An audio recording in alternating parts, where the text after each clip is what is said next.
Vou derrotar os fortes, vou vencer o mais forte de toda a nação. Parem até que tenham vontade. Baki deixou de ser o lutador mais forte do mundo. Sua própria família cuidou disso. Das raízes do Japão, um guerreiro lendário foi trazido por seu avô para encerrar seu reinado de tédio. Musashi Miyamoto, o lendário samurai, chegou à Terra para derrotar todos que ousarem enfrentá-lo, cortando ao meio aqueles que não são fortes o suficiente para entretê-lo. Antes de começar, agradecemos aos membros do Clube Elite em Minutos pelo apoio. Eles impulsionam o canal. Se você quiser fazer parte da família, é só clicar no botão Seja Membro. A narrativa nos leva diretamente ao coração da cidade, onde somos apresentados ao nosso protagonista, Baki, que está refletindo sozinho no topo de uma grande escadaria extremamente íngreme. Enquanto observa o horizonte lá do alto, Baki admite para si mesmo que subir aqueles degraus não representou nada de especial, nem mesmo um desafio físico digno de menção. Ele sente tédio profundo e busca constantemente novas emoções para agitar seu espírito. Enquanto esses pensamentos passam por sua mente, fica evidente que um vapor estranho e esbranquiçado emana de seu corpo, como se seu organismo operasse a uma temperatura incomumente alta, fazendo com que todo o seu suor evaporasse instantaneamente ao entrar em contato com o ar.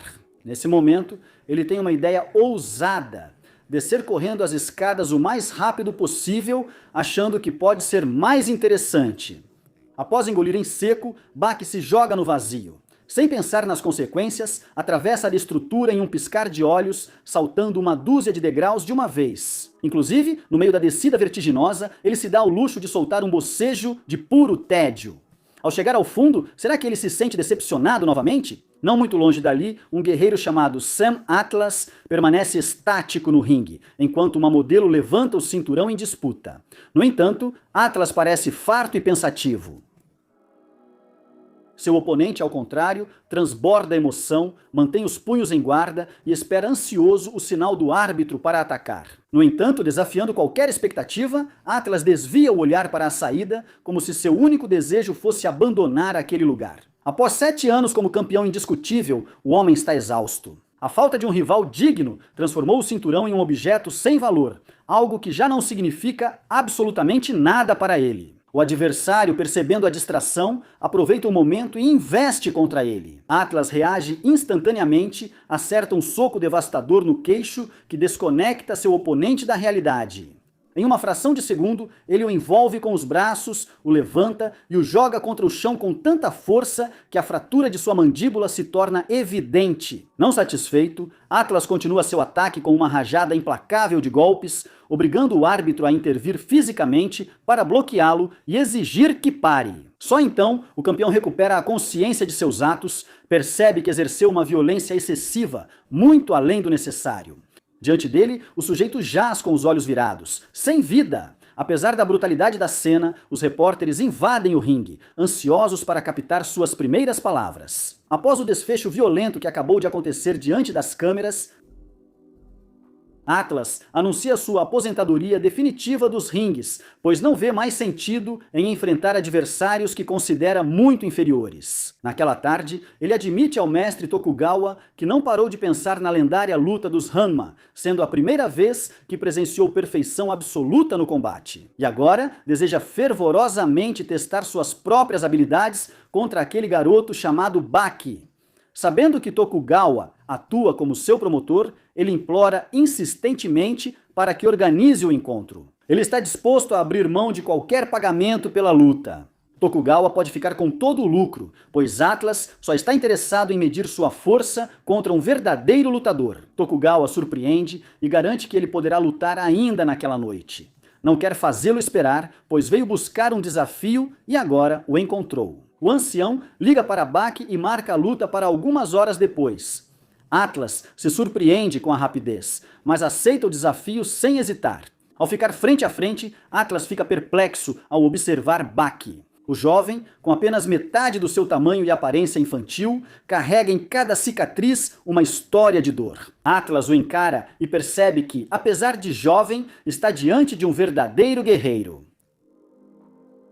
O enorme Atlas fica sem palavras ao ter uma visão do monstro colossal que parece emergir às costas de Bach, embora não consiga evitar a sensação de que já viu essa imagem em algum lugar antes. Alguns segundos depois, o árbitro esclarece que tudo é permitido. Enquanto não usarem armas, podem utilizar qualquer técnica que possuam para alcançar a vitória. Pouco depois, o público começa a aplaudir Atlas com força e ele começa a acreditar que realmente tem alguma chance de vencer essa luta tão desigual. À sua frente, Bach permanece simplesmente de pé, dando alguns pulos leves, sem se abalar nem um pouco pelo tamanho superior de Atlas. Assim que o som do tambor dá início oficial à luta, a narrativa muda drasticamente e vemos Atlas deitado ao lado de uma piscina, aproveitando tranquilamente o sol. É ele quem nos narra agora como tudo aconteceu dentro do ringue. Seu primeiro ataque foi um potente chute circular que Bach desviou sem maiores problemas. Ele lançou seu punho com força máxima, mas errou o golpe. Bach se moveu tão rápido que Atlas não conseguiu prever. Ele o segurou pela cabeça com uma força sobrenatural. Atlas sentiu que seu crânio explodiria a qualquer segundo, mas Bach fez algo diferente. Começou a sacudi-lo violentamente de um lado para o outro, fazendo com que seu cérebro batesse contra as paredes internas, até que Atlas perdesse completamente a consciência. A luta durou segundos, e Atlas percebe que há pessoas em um nível inalcançável para ele. Curiosamente, sente felicidade com a derrota. Não muito longe dali, o mestre Tokugawa se reúne com Hitoshi, que os guia pelo laboratório para mostrar os últimos avanços. No entanto, antes de ver os resultados, eles precisam descer a 366 metros de profundidade, utilizando um super elevador de última tecnologia. Uma vez nas instalações, Tokugawa mostra ao primeiro-ministro os restos preservados de Musashi Miyamoto. O Dr. John, líder científico do projeto, conseguiu extrair com sucesso um pouco de DNA de sua medula espinhal, com o único propósito de trazê-lo de volta à vida. Apesar de só ter experiência em clonar dinossauros, o Dr. John afirma que o processo é basicamente o mesmo. Ao apresentar suas descobertas à Comissão Internacional de Ciências, foi rejeitado, chamado de louco e expulso. Mas isso não acabou com sua carreira. Um dia, um homem de terno surgiu em seu escritório com uma maleta de dinheiro, dizendo que era só um adiantamento para conseguir uma reunião com seu chefe. Esse homem o levou até Tokugawa, que foi direto ao ponto e lhe ofereceu o corpo de Musashi Miyamoto, o espadachim mais famoso do mundo, para ser clonado. Naquele dia, John conheceu o laboratório e o grande esforço da universidade com o DNA. Ao analisar sua medula espinhal, descobriu surpreso traços felinos. Além disso, seus ossos eram notavelmente mais grossos do que os de um humano normal, assemelhando-se mais a uma armadura biológica do que a qualquer outra estrutura conhecida. Outro guerreiro que não parou de treinar depois de presenciar a mítica luta entre pai e filho. É Katsumi, que passou dias inteiros ao lado de Goki, aperfeiçoando sua técnica de chute cortante. Ao terminar o treinamento, seu mestre lhe diz que seu pai, Doppo, também está treinando arduamente, mas decidiu fazê-lo totalmente sozinho, sob a cachoeira, junto à montanha. Além disso, Motobi também está há várias semanas isolado na floresta. Assim como ele, todos os lutadores estão treinando com uma intensidade sem precedentes. Parece que o confronto de Bach despertou algo profundo e selvagem em cada um deles. Kosho, Kureha, Jack e Caio treinam cada um à sua maneira, todos compartilham o desejo fervoroso de se tornarem mais fortes. Até o Sr. Oliva teve tratamento especial na prisão para treinar fora do horário. Só Kaoru segue igual, mas talvez planeje algo, agora que sabemos de tudo. Voltamos ao laboratório, onde John usa uma pipeta milimétrica para introduzir o DNA de Musashi em um óvulo de rápido crescimento. Em apenas 28 dias, eles terão um feto pronto. A clonagem tem um tempo estimado de 11 meses, mas no laboratório todos já podem ver como. O enorme corpo de Musashi Miyamoto cresce e se forma lentamente dentro do frasco gigante, construído especificamente para ele. Quando chega a hora, o Dr. John ordena e o nascimento inicia. Minutos depois, Musashi surge como um adulto perfeito. Após cortarem as unhas crescidas durante a maturação, os médicos o levam ao quarto privado. Tokugawa não contém as lágrimas diante da perfeição do resultado. Em breve, o mundo saberá quem é o verdadeiro homem mais forte da história. E o tédio de Bach logo terminará. Na manhã seguinte, Kaoru vai até Tokugawa para fazer um pedido parecido com o de Atlas. Ele deseja enfrentar o ogro? Ele não esqueceu a luta de 5 anos atrás, onde foi humilhado e teve ossos quebrados. Agora, ele se sente pronto para o encontro, então pede ao velho que o traga de volta à cidade para ter um confronto definitivo. Apesar do corpo de Musashi Miyamoto ter sido criado perfeitamente, após 81 horas de seu nascimento, ainda não há atividade cerebral. Com a crise, John chamou os maiores especialistas do mundo para ajudá-lo a resolver o problema. Tokugawa então fala sobre sua irmã. Enquanto alguns a chamariam de vigarista, outros a consideram uma verdadeira xamã. Durante a infância, ele presenciou fatos que superam o conhecimento médico. Para ele, o corpo de Musashi não reage por um motivo simples. Ele não tem alma e acredita que só sua irmã pode ajudá-lo com esse dilema. Ao mesmo tempo em que isso acontece, Sabuko está nas ruas enganando jovens, oferecendo-se para invocar espíritos e responder suas dúvidas, embora muitos realmente acreditem que ela possui um dom especial. Eles a trazem sob suas ordens para analisar o caso de Musashi. Sabuko ouve os dados técnicos e surpreende os médicos ao afirmar que, se as enzimas fossem adaptadas para 20%, o clone teria sido perfeito. Os cientistas apenas suspeitavam desse dado e o mantinham em segredo. Como essa mulher sabia disso? Ela garante calmamente que em 5 minutos terminará o processo, então não precisam mais se preocupar. Ela os alerta que o rosto que deram ao clone não está correto, pois seu rosto mudou gradualmente a cada vida que tirou em batalha. Mas afirma que isso tem solução. Ela se inclina e inicia o ritual de invocação. Ao dizer seu nome, sua postura muda totalmente. Sabuko se aproxima ao corpo inerte de Musashi e lhe dá um beijo. Em seguida, os sensores que monitoram as ondas cerebrais se ativam e ficam descontrolados. O corpo do clone passa por uma transformação súbita. Várias cicatrizes aparecem do nada em sua pele e seu rosto, antes perfeito, se torna algo radicalmente diferente e feroz. Em um instante, Musashi desperta, agarra Sabuko pelo rosto e a lança longe com desdém, ameaçando matar todos se não responderem suas perguntas de imediato. Após 2 horas de explicações sobre o complexo processo de seu retorno, Tokugawa revela que ele foi trazido de volta com o único propósito de lutar, e Musashi aceita o desafio, sem hesitar nem por um segundo. No entanto, a era moderna é avassaladora demais para ser assimilada tão rapidamente. O guerreiro leva um tempo para se adaptar, ou pelo menos aceitar que já não está mais no Japão Imperial, aquele mundo onde reinavam os cavalos e as katanas. Tokugawa o conduz finalmente até a arena de combate. Lá, entre a areia misturada com os dentes daqueles que mordem o pó, Musashi finalmente se sente à vontade nos dias de hoje. Logo depois, Sabu surge com suas katanas. Atualmente, é visto como o melhor espadachim do mundo. Vamos ver como ele se compara a uma lenda do passado. Mas assim que se aproxima o suficiente, Sabu fica paralisado, aterrorizado e suando em bicas. Ele implora perdão a Tokugawa, recusando o combate após confessar que já perdeu 7 vezes. Sem sequer ter desembainhado sua arma, Sabu diz que verdadeiros guerreiros decidem o resultado de uma disputa antes de sacar as armas. Por essa lógica, ele já perdeu. Ele relata com precisão cada golpe mortal recebido em sua mente. Em seguida, Musashi pede permissão para testar as espadas do homem, mas elas se quebram instantaneamente ao entrarem em contato com suas mãos. Segundo o lendário samurai, as espadas da família de Sabu são apenas bugigangas sem valor.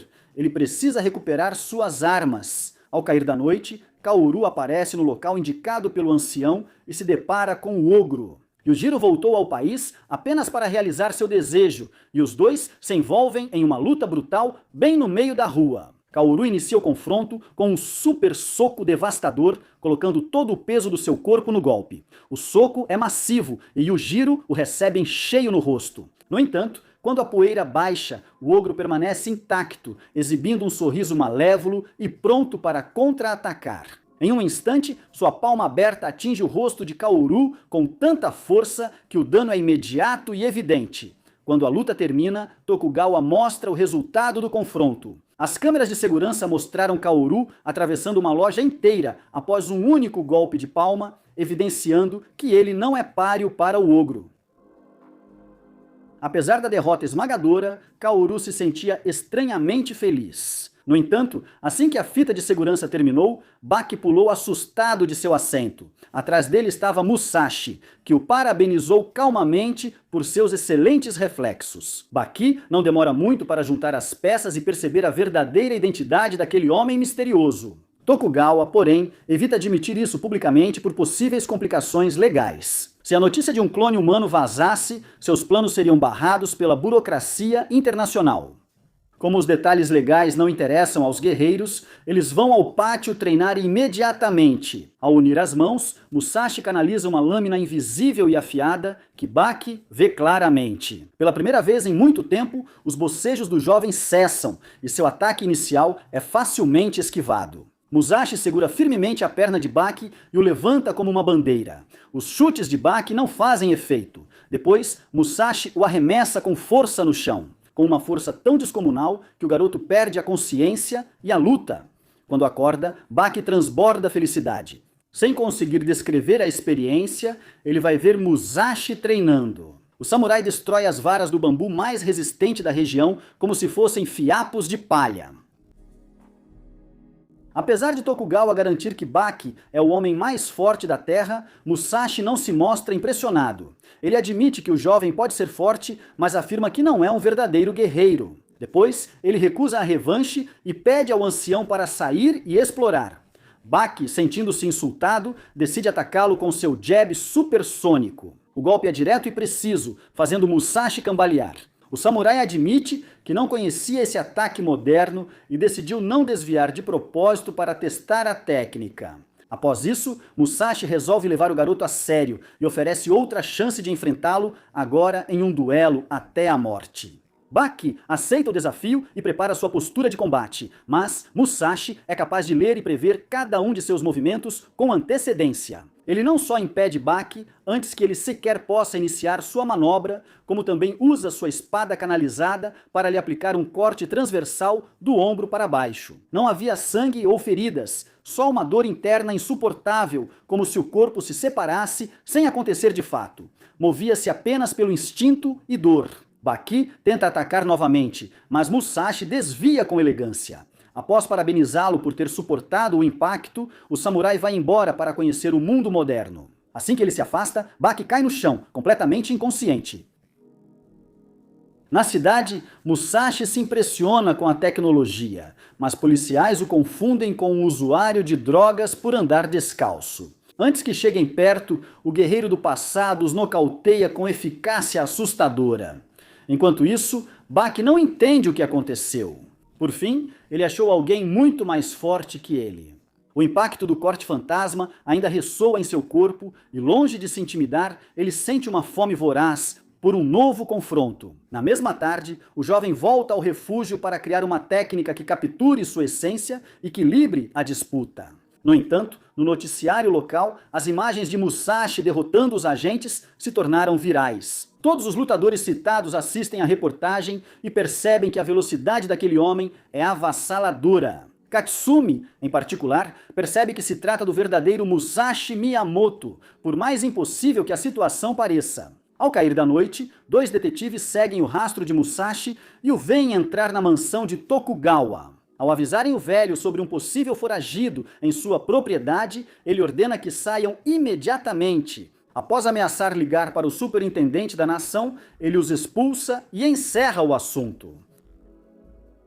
No quarto ao lado, aguarda ansioso a chance de desafiar Musashi, e quando o lendário samurai surge, o duelo é logo marcado. Antes de trocar golpes, Doppo decide mostrar suas habilidades. O karateka quebra blocos de pedra e madeira como se suas mãos fossem lâminas. A demonstração não impressiona Musashi, que apenas assume guarda e pede para ser atacado com força total. Antes que Doppo possa sequer assumir sua posição de combate, Musashi o alcança. Com suas espadas de energia canalizada, o homem careca tenta suportar a dor aguda que percorre seu corpo. Musashi o acerta em cheio com um jab que aprendeu a observar Baki. Em um instante, o sangue jorra de seu nariz e boca, mas Doppo se recusa a ser derrotado. Ele deseja enfrentar o samurai em sua capacidade máxima e exige que ele empunhe uma espada de verdade, pois despreza ilusões.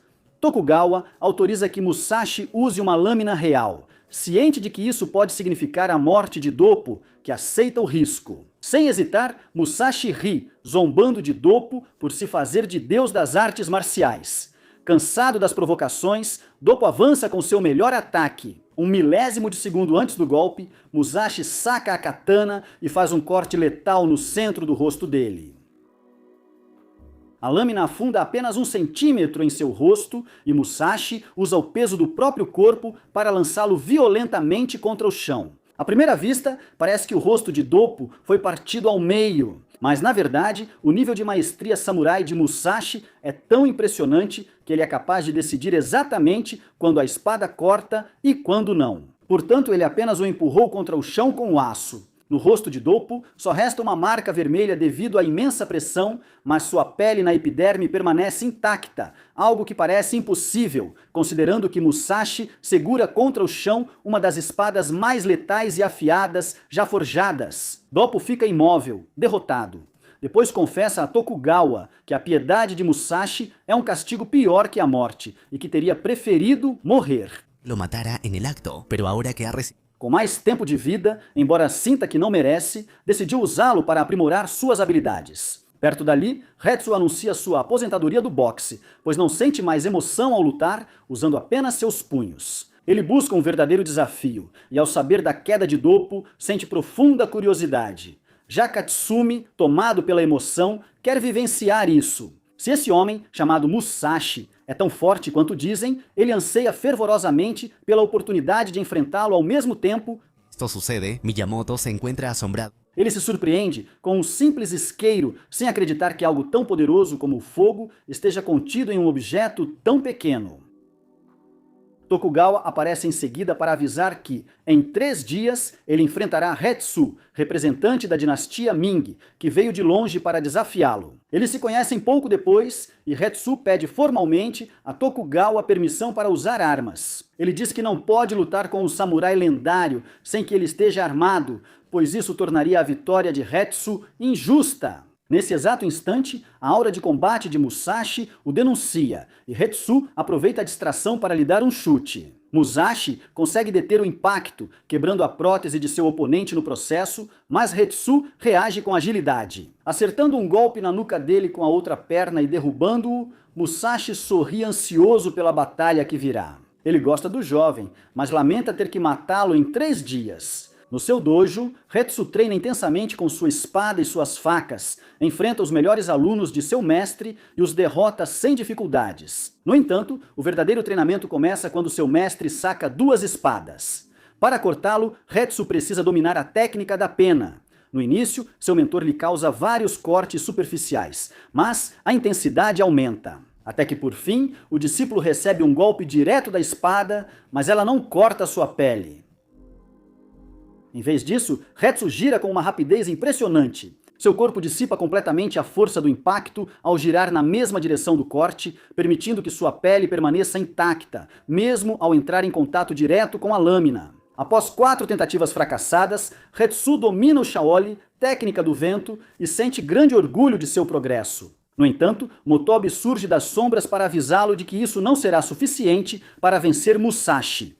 Ser uma pluma não basta contra uma lenda dessas. O próprio Miyamoto comprova isso em seu treinamento. Sob uma árvore, corta cada folha com velocidade sobre-humana, fazendo-as cair 2 vezes em um instante. No final, uma pena de um pássaro assustado desce lentamente e ele a corta sem a menor dificuldade. O segredo de Musashi está em sua técnica do fio, manipulando o aço à vontade pela posição do quadril. Ele consegue tornar o corte liso, fechado, plano ou arredondado. Sua espada imita todas as lâminas conforme sua postura. Quando finalmente se passam os 3 dias, a arena está lotada. No centro, uma montanha de areia com várias armas enterradas serve como prelúdio do que está por vir. Pela primeira vez, haverá um combate até a morte com armas. O público aguarda em silêncio sepulcral, ciente de que pode presenciar o fim de um homem.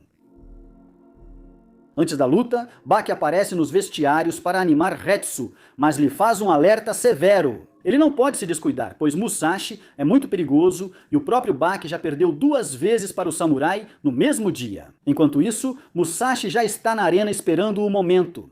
Assim que as regras do combate são estabelecidas, o som do tambor marca o início oficial da disputa. Nesse instante, um silêncio sepulcral toma conta do lugar, e os espectadores, cativados pela tensão, esquecem de gritar ou torcer. O primeiro a se atacar é Hetsu. Ao abrir a jaqueta, ele revela dezenas de facas prontas para serem lançadas, uma a uma.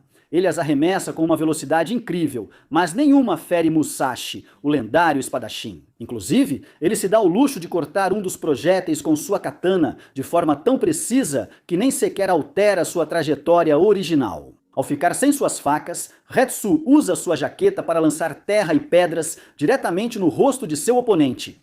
A velocidade desses impactos consegue romper a pele de Musashi. Mas ele simplesmente ri e o chama de garoto brincando no chão, avisando que é melhor começar a levar a luta a sério ou vai morrer muito em breve. Quando Musashi pensa que está em vantagem, Hetsu joga sua jaqueta em seu rosto, não para acertá-lo, mas para bloquear sua visão. Seria tempo suficiente para pegar outra arma do monte? O impacto de destruir a jaqueta derrubou Musashi violentamente, causando um ferimento aberto em seu rosto. Em suas mãos, Hetsu agora empunhava essa corrente de 9 seções, uma arma extremamente rápida que lhe permitia manter a distância de segurança necessária. Enquanto o sangue de Musashi manchava a areia, o samurai analisava friamente o padrão da arma. No ataque seguinte, ele quebrou as correntes de Hetsu com um único movimento magistral. Pouco depois, Musashi decidiu diminuir a distância para entregar sua própria espada ao jovem. Ele disse que para enfrentar um verdadeiro samurai, Hetsu precisaria de uma lâmina de aço. Nesse instante, Hetsu agarrou a espada e revidou, acertando Musashi com o cabo e derrubando-o com 3 golpes precisos, evitando deliberadamente usar o fio da lâmina. Musashi cai de rosto no chão pela 2ª vez e resolve parar de brincar. Quando Hetsu tenta atacar de novo, Musashi o segura pelo pé, repetindo a manobra usada contra Baki. Em seguida, ele o sacudiu com uma força descomunal, fazendo com que Hetsu batesse no chão de forma brutal. Embora Hetsu suporte o impacto e recupere a posição, seus olhos ficam brancos, mostrando que está nocauteado em pé. Em seu próximo ataque, Musashi o derruba novamente, mas esses breves segundos no chão dão a Hetsu a oportunidade de recobrar a consciência. O combate corpo a corpo se intensifica até que ossos estalam e o braço de Hetsu é fraturado sob pressão, quando o guerreiro chinês consegue levantar o olhar. Ele vê, em meio à dor, Musashi calmamente escolhendo outra arma da pilha enterrada na areia. Sem mais opções ao seu alcance, Hetsu considera suas alternativas e acaba imitando a postura de combate característica de Baki. Nesse exato momento, Musashi o ataca brutalmente com um facão. A lâmina acerta em cheio o rosto de Hetsu, mas milagrosamente, a posição do quadril de Musashi inutilizou o corte. No último segundo, contra todas as expectativas, Hetsu aproveita de uma imensa força que Musashi colocou em seu golpe e faz uma cambalhota incrível, usando esse impulso para acertar um chute que atinge diretamente o rosto do samurai. O golpe causa um grande dano ao guerreiro lendário, que mal consegue se recompor nos segundos seguintes. Hetsu hesita por tempo demais sobre se deve acabar com a vida de seu oponente, e quando finalmente decide atacar. Musashi o captura usando as fitas de seu próprio traje. Musashi envolve suas pernas e pescoço com uma força sufocante, volta a enrolá-lo em um casulo, onde Hetsu fica completamente imobilizado, preso por uma chave que não soube prever nem contra-atacar. Para Hetsu, esse momento repete o que viveu ao ser subjugado após se autodenominar mestre das artes marciais, sendo uma humilhação ainda pior que a morte. Quando a luta acaba, Musashi o liberta e quebra sua própria espada como sinal de desonra. Depois, pede que ele mostre o movimento novamente. Quando Musashi lança o ataque, Hetsu executa o Shaoli, mas desta vez o samurai se antecipa e corta a prótese com um golpe preciso. Hetsu fica de pé como se nada tivesse ocorrido, até que uma linha de sangue surge da testa ao umbigo. Musashi fez um corte vertical perfeito, mesmo que superficial. Enquanto seu sangue começa a escorrer pelo chão da arena, Hetsu lança uma última ofensiva desesperada, mas Musashi o espera com o fio de sua espada. Hetsu usa o punho para segurar a lâmina, não com os nós dos dedos, mas recebendo um impacto na carne. Seu punho se divide ao meio. Por um instante, Hetsu acha que tem vantagem ao prender a lâmina em seus tecidos e se prepara para o contra-ataque final. No entanto, Musashi o ergue do chão com uma força impressionante e enquanto o corpo de Hetsu gira no ar, o lendário samurai executa um corte perfeito. A lâmina causa um dano devastador. As entranhas de Hetsu se espalham no chão e segundos depois, o guerreiro para de se mover para sempre. Musashi embainha a espada e se retira em silêncio sepulcral. Não há gritos ou comemorações, apenas profunda vergonha entre os espectadores. A equipe médica entra na arena às pressas, mas a realidade é dura, já é tarde demais para Hetsu. Seu corpo precisa ser unido com faixas para poder ser apresentado no funeral. A vida o abandonou no instante daquele golpe final.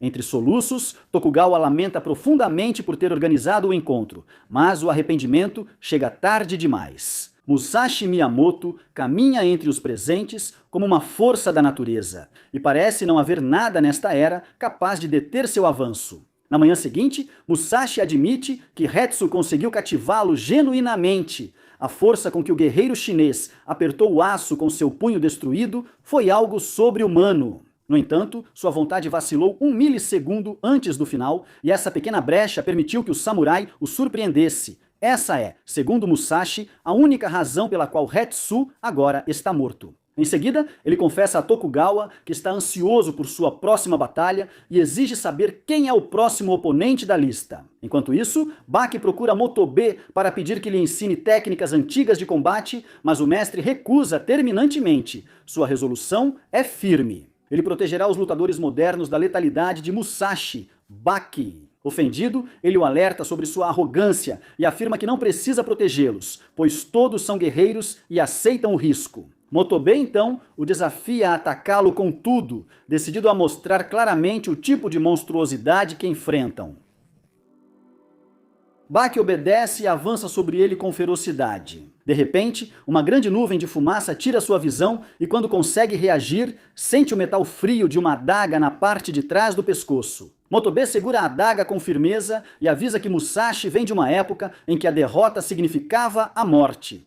Não existem segundas chances na mente dele. Diferente deles, que são lutadores e aprendem a cada combate, Miyamoto vem de batalhas reais. Ele não é esportista, é guerreiro, e essa é a lição inicial a ser aprendida. De volta à mansão Tokugawa, a polícia apareceu em massa para prender Musashi pelo assassinato de Hetsu, mas ele quebra facilmente as correntes que tentam prendê-lo. Enquanto isso, o ancião alerta os oficiais sobre um erro irreparável. Já na estação central, Takeru, o sargento da polícia e campeão nacional de Kendo, espera. Ansioso para enfrentar Musashi, ele quer muito testar suas habilidades contra o lendário espadachim. Musashi se sente profundamente insultado ao ver as armas de madeira sem corte. Ele avança com um ataque simples, mas devastadoramente direto. Em um instante, a arma de madeira se desintegra em fibras e a força bruta do impacto percorre o cabo, sacudindo o corpo de Takeru tão violentamente que o derruba diante do olhar atônito dos presentes. Com Takeru derrotado e humilhado, Shibukawa surge entre os oficiais e faz elogios sarcásticos. Depois, ele pede a Musashi para apertar sua mão. Quando o samurai aceita, fica preso na técnica do mestre Shibukawa. De repente, ele sente como se seu próprio corpo pesasse 1 tonelada, não consegue se mover nem se soltar e em poucos segundos acaba caído no chão. Antes que Musashi entenda, Shibukawa o acerta no rosto e afirma friamente que Hetsu era seu amigo. Musashi se levanta pouco depois, aceitando o golpe com uma calma inquietante, ao entender que o velho só estava desabafando por seu camarada caído. Intrigado, ele pede que lhe explique a natureza dessa técnica. Shibukawa menciona o Aiki, uma habilidade desenvolvida séculos depois que Miyamoto morreu. Musashi propõe um combate de exibição, mas enquanto o velho se alonga falando sobre sua arte, o samurai ataca sem aviso. Com um corte de suas espadas de energia, Shibukawa cai ao chão contorcendo-se de dor por alguns segundos, mas se levanta e admite a dura realidade. O Aiki não basta diante de um corpo biologicamente aperfeiçoado e uma vontade tão forte. Ele admite que não conseguiria vencê-lo, mesmo tentando 1000 vezes. Com esse entendimento mútuo, ambos apertam as mãos e o mestre agradece por ele não ter exagerado nem tirado sua vida. Seguindo os passos de Baki, Yujiro chama Motobi para exigir informações sobre Musashi Miyamoto, mas ele se recusa terminantemente a cooperar. Ele jurou não deixar mais ninguém enfrentar o monstro, temendo que todos tenham o mesmo destino de Hetsu. Porém, essa decisão não cabe a Motobi. Naquela tarde, Yujiro já está na mansão de Tokugawa, bebendo sake com Musashi e vivendo um momento surpreendentemente agradável antes do banho de sangue iminente. A tensão explode quando Yujiro abre a próxima garrafa com um movimento tão letal que um fragmento de vidro voa e se crava no rosto de Musashi. Ao ver seu próprio sangue, o samurai entende que o confronto começou. Ambos vão para o pátio em busca de espaço, o ogro diante de Musashi Miyamoto, uma luta que definirá a história. O primeiro golpe que Musashi recebe é o mesmo impacto devastador de palma que lançou Kaoru para fora da loja. A força é tanta que o faz recuar. No contra-ataque, Musashi tenta cortar o ogro, mas Yujiro segura sua espada com as mãos nuas. Em resposta, o samurai usa o impulso para lançá-lo pelo ar. Yujiro então libera uma aura aterrorizante e Musashi recorre à sua técnica dos dois céus para cortá-lo ao meio. No entanto, ele só consegue causar um arranhão na perna dele. Musashi ataca o pescoço, mas Yujiro bloqueia e revida com um golpe tão forte que o derruba. A lâmina do samurai. Apenas o arranhou, mas Musashi acaba no chão, se contorcendo de dor pelo impacto.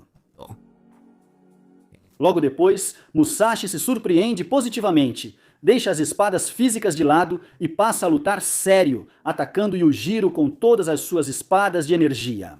Mas o golpe é recebido inesperadamente por Motobi, que se coloca no caminho para proteger o ogro. Motobi fica tão ferido que a luta é interrompida até ele recuperar a consciência. Quando desperta, ainda debilitado, Musashi e Yujiro já foram embora. Ele pede a Tokugawa que organize um duelo oficial, permitindo tudo como no de Hetsu. Ele avisa que, se não for atendido, continuará interferindo em cada luta, pois considera Musashi uma ameaça que só ele pode eliminar. Naquela noite, Tokugawa diz a Jack Hammer que, antes de enfrentar Musashi, ele deve derrotar Motoubei. Jack aceita o desafio sem hesitar. Pouco depois, ele o encontra em um parque e o desafia para uma luta imediata. Apesar de Hammer ter 2,5 metros de puro músculo, Motobi o recebe de uma forma pouco convencional. Ele joga uma bituca de cigarro acesa no rosto dele para distraí-lo, lhe dá um chute e saca um boquém para acertar um golpe seco e preciso na cabeça. Hammer percebe que não está em um ringue com regras ou árbitros, mas em uma batalha de sobrevivência onde qualquer objeto pode ser uma arma letal. Jack tenta contra-atacar com um chute devastador, mas Motobi, mostrando seu arsenal oculto, puxa uma espada das costas e faz um corte profundo no tornozelo dele, comprometendo a estabilidade do gigante. Nesse instante, Jack desfere uma mordida feroz no ombro de Motobi com tanta força que ameaça arrancar o braço dele. No entanto, em um segundo, os dentes do gigante se quebram e voam em todas as direções. Motobi usa um colete de aramida, material blindado avançado, e com esse truque obteve vantagem definitiva. Jack aprendeu da pior forma a diferença entre lutador e guerreiro. Se não superar as armadilhas de Motobi, não terá chance contra Musashi. Furioso e humilhado, Jack agarra Motobi e descarrega uma rajada de centenas de socos, encurralando-o contra uma árvore. Mas o mestre do jiu-jitsu não para. Em um descuido, Motobi lança kunais e usa uma corrente para desferir um golpe devastador na cabeça de Jack, imobilizando-o totalmente. Embora tenha conseguido fazer com que Motobi gastasse parte do seu arsenal, ele não chegou nem perto da vitória. Agora, Jack deve se retirar derrotado, sem saber que Motobi, ao vencê-lo, acabou de salvar sua vida de uma morte certa nas mãos de Musashi. Na manhã seguinte, um barco destruído e retorcido, como se fosse papel, chama a atenção das autoridades. De repente, um crocodilo pré-histórico de várias toneladas surge da água para atacar. Mas Pickle aparece em cima de seu lombo, segura-o pelo rabo e o arrasta com uma força esmagadora para as profundezas do esgoto. Musashi, assistindo a tudo pela televisão, fica fascinado e ordena a Tokugawa que o leve até aquela besta. Motobi também acompanha as notícias e vai ao mesmo local, preparando tudo para um final de temporada explosivo. Um combate triplo de suspense entre a força bruta de Pickle, a astúcia de Motobi e o aço letal de Musashi Miyamoto.